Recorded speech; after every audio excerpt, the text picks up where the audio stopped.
name is Madeline Berland, and today I will be talking about one of the major issues when it comes to the use of technology in schools.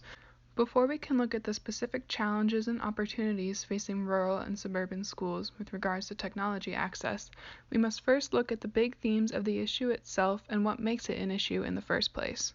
As technology has become more advanced and more available, it has become increasingly prevalent in schools. However, the cost of implementing technology can be steep, and the reality is that it just isn't feasible in some rural areas for students to have access to technology 24/7. This leads to the underlying question of the issue. Is internet access and access to technology a right or a privilege? Should all students, regardless of class or economic status, be guaranteed access to technology to better enhance their learning? To begin, I will address some of the challenges facing rural schools today. One of the key problems facing rural schools when it comes to technology use outside of the classroom is the distance between families. The sprawling nature of rural areas makes it hard for families to have easy access to internet, and satellite coverage is often expensive and too slow to be worth the cost. The distance also takes a toll on school budgets, as schools must spend more on transportation, with students often spending an hour or more on the buses each way. Since student attendance at school is a priority, implementation of technology takes a backseat to transportation, making it harder for schools to purchase new devices for students to use in the classroom.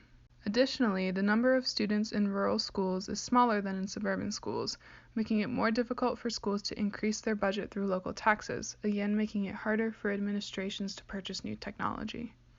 On a different note, there are some opportunities and advantages that are available in rural schools that reveal the situation to be much less hopeless than it may have seemed at the outset. Smaller class sizes are one of these advantages that actually make it easier to implement technology into the classroom in a one-to-one format. Smaller student numbers makes it easier for every student to have a personal device that can be used in the classroom, even if it cannot be used at home.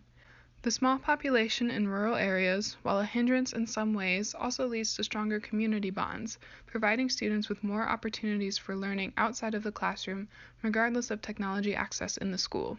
This brings me to suburban schools and the challenges and opportunities they face with regards to technology access in and outside of the classroom.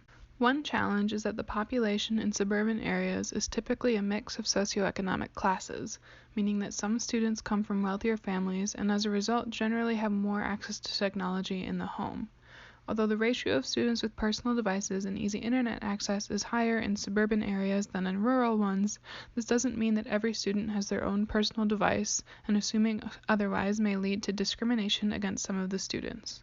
Another issue is teachers actually being able to use the technology they have access to. Since current teachers didn't grow up with technology and have had few opportunities to learn how to use it effectively, they lack a technological literacy that is necessary to properly utilize the technology available to them. However, there are still a number of opportunities for students in suburban schools that simply aren't realistic in rural areas, and that, I believe, outweigh any of the challenges I just mentioned. The first of these opportunities is again home access.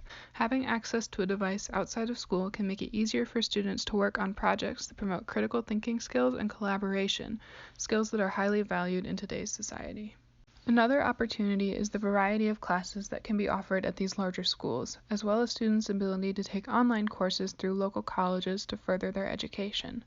After examining both the challenges and opportunities facing rural and suburban schools with regards to technology access, I have come to the conclusion that there is generally a gap in availability that favors suburban schools. For a number of reasons, students in suburban areas have more and easier access to technology on a regular basis, whereas rural students have fewer opportunities. One of the main issues in closing this gap is the physical distance between homes in rural areas, the sparse and widespread population making it difficult for families to pay for internet access, and expensive for wireless companies to provide service. While schools may be able to have internet coverage on campus, students' lack of access at home limits the ways in which teachers can incorporate technology into the curriculum. For the moment, technological advancements seem to be coming at the expense of inequitable access among students, and rural schools simply don't have the resources necessary to bridge the gap without government intervention.